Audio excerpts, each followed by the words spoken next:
Hello everyone and welcome back to my YouTube channel. My name is Allison. I post videos every Sunday and I help all of you to achieve a more elegant and feminine lifestyle. So if that sounds like something you're interested in, then definitely keep watching and check out my other videos as well.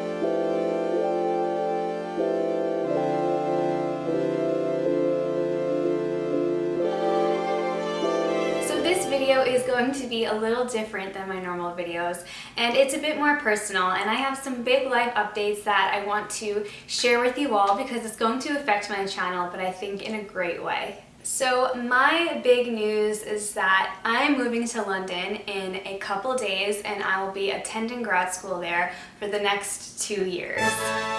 So a little bit about me is that I grew up in New York my entire life. I grew up outside of New York City and I went to college at Boston University. I graduated a couple years ago, and then once I came home, I first got a job in fashion and didn't like it that much, and then I started working on a TV show in the costume department. So during quarantine and kind of before that, I was looking for a way to move to Europe, specifically London. It's definitely one of my favorite cities that I've ever been to, and my boyfriend also lives in London. So that was a huge bonus and push that also made me want to go there because we've been long distance for a while. So I was thinking about grad school for some time. It's kind of something that I always thought about, and once I started working in the industry, I was asking around if people thought grad school was worth it, if it was something that they would spend time and money on, and if they think it helps you in this career path.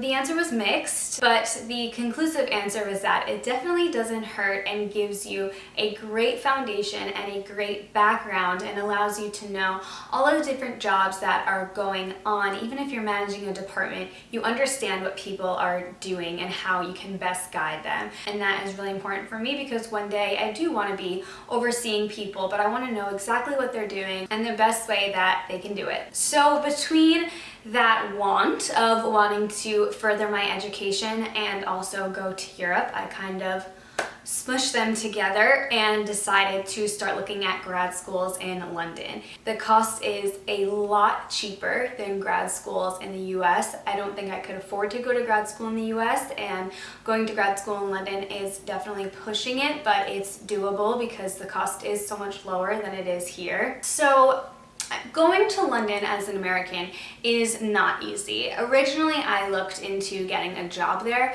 but unless you are highly specialized in certain fields or you happen to find a job that'll sponsor you, which I found difficult because I don't have too much experience, so I'm not that desirable as compared to someone else who is a UK or EU citizen who they don't have to sponsor a visa for, because that costs the company extra money and extra paperwork. So why would they hire me when they can just as easily hire someone else as qualified within the country? So that was a path that I dreamed of, but it was and still is very difficult, especially if you don't have any connections to the industry. Grad school seemed like the easiest option if I was able to get in. So I was looking at 2 different schools, and when I went there last December, I took a tour of both of the schools that I just happened to find online by typing in costume design graduate program London.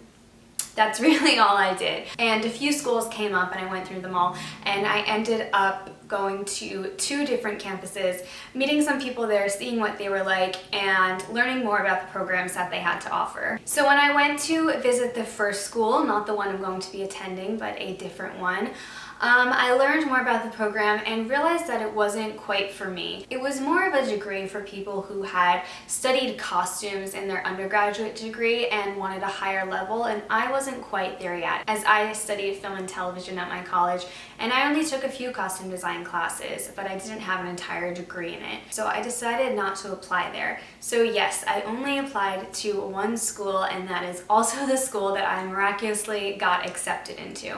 So I also went to see it in December. It's called Royal Academy of Dramatic Art, and I was able to get a tour with one of the program directors for the theater costume program, and she showed me around the building and discussed the program further with me, and it really sounded so perfect, and it was exactly what I was looking for. I was looking for a program where I could learn the basics of sewing and understand more about costume construction, so I know more about designing and how to get there. And then the other thing I was looking for was more of a managerial aspect. And you also learn wardrobe supervision in this program, which is a type of management within the costume department. So I felt like I had come across the perfect program. So I ended up applying, and first I had to send in a written portion of my application. I believe it was only 4 questions, and you had 500 words or so to answer. It was, something along those lines. They were questions like, what is your experience in theater? What are your aspirations? What do you hope to get out of this program? Something like that. I don't remember exactly. And there was a question that said, tell us more about yourself. That was the scariest question. Nothing was too surprising. They all made sense for the application. So I sent that in February, and everyone who applies there gets an interview. So my interview was scheduled for May, and originally I had a flight booked to go to London to interview. Obviously Corona happened and I didn't get to do that, so the interview ended up being virtual. So let me tell you what was in my portfolio. I can put in some screenshots on the screen of things that I had in there. Even though it's a costume program, I only had one garment of clothing that I had made, but apparently that was sufficient enough, which I was happy about. And the virtual interview was with 3 of the professors and directors at the school. I was super nervous for it, but it turned out to be fine. They were all really nice and made me feel very comfortable. It felt more like a conversation and not like I was in the spotlight. They really asked, questions that you would expect to get in an interview. I feel like it's blacked out of my memory because those things scare me so much, but I promise you it really wasn't as bad as I thought it was going to be. They asked me to walk through my portfolio and talk about the different work that I've done. They asked me if I will expect to succeed while studying in London, how that transition will be for me.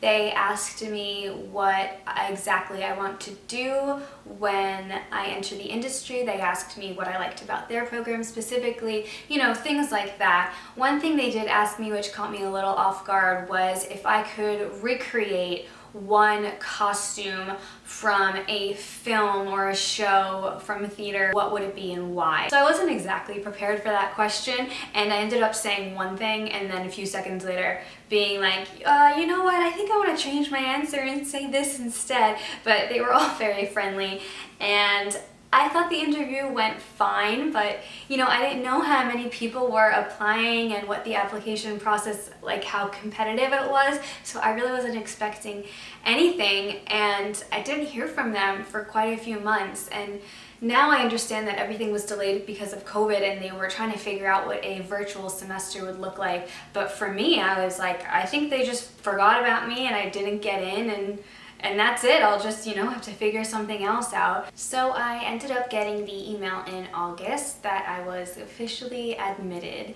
It was a very strange email to get. Obviously it was so exciting, but also, how could I move my life to another continent in the middle of lockdown and amongst all this craziness?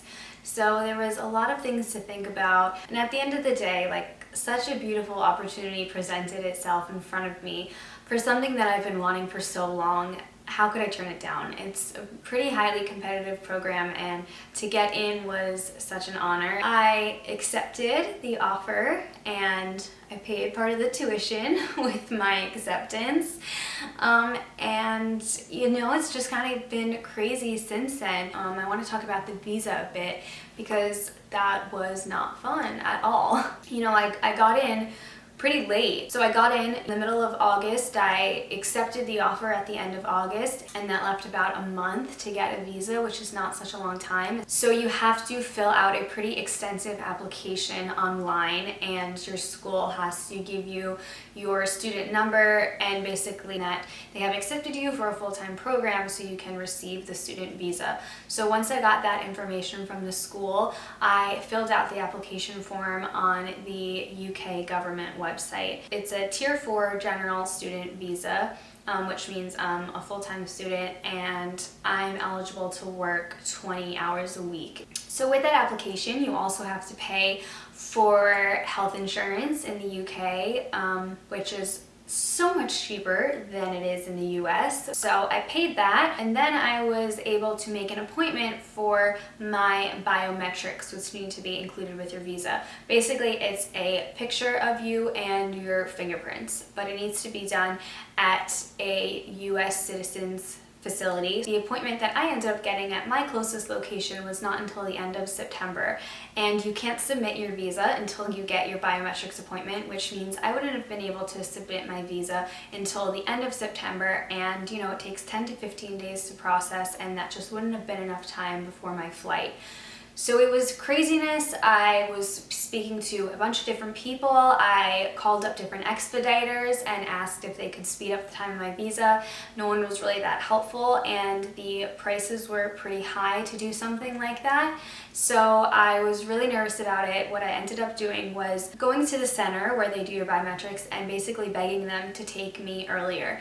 And I went to 2 different places. The first place turned me away completely and said, no, you can't come in any earlier. And the second place just kind of waved me in and said it was okay, which I am so grateful for, because I don't know if I would have gotten my visa if I had had to wait for my scheduled appointment. It all worked out. I got my biometrics earlier than the appointment. I was able to send it in to the consulate in New York City, and they sent me back my visa, which is really exciting. The day I got it in the mail was, you know, it was kind of a moment. I was like, oh my God, this is real, this is happening. I am legal to stay in London for 2 years. Like, how did I even get this? It seemed so easy, but of course it wasn't. It took all of this.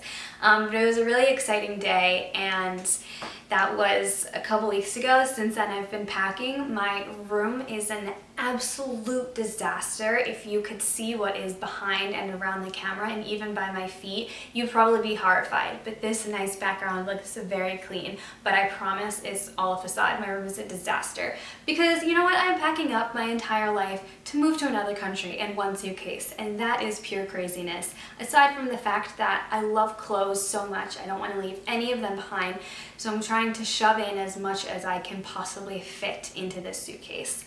So that is my story. I'm trying to think if there's anything else I want to include. I'm so excited to go there this weekend and start living my London life, and I'm going to be bringing you guys so much London content. I'm going to be moving into a new apartment eventually, so I'll have a bunch of great content with that and setting everything up. And I can tell you more about my school and once I start going to classes, once it's like, and you know, even just telling you about the city or how it compares to New York City. If you have any questions, please leave it down below. Definitely check out my Instagram because I'll be posting a lot on there, and that'll have the most updated information about my life and what's going on. And thank you all for coming on this journey with me. I know it's going to be so fun, and I'm going to have a different background, but hopefully it'll just be as pink and just as great. Thank you so much for watching this whole video. Don't forget to leave a comment down below, like this video if you want to know more about my school experience, and I will see you next week on Sunday. Bye!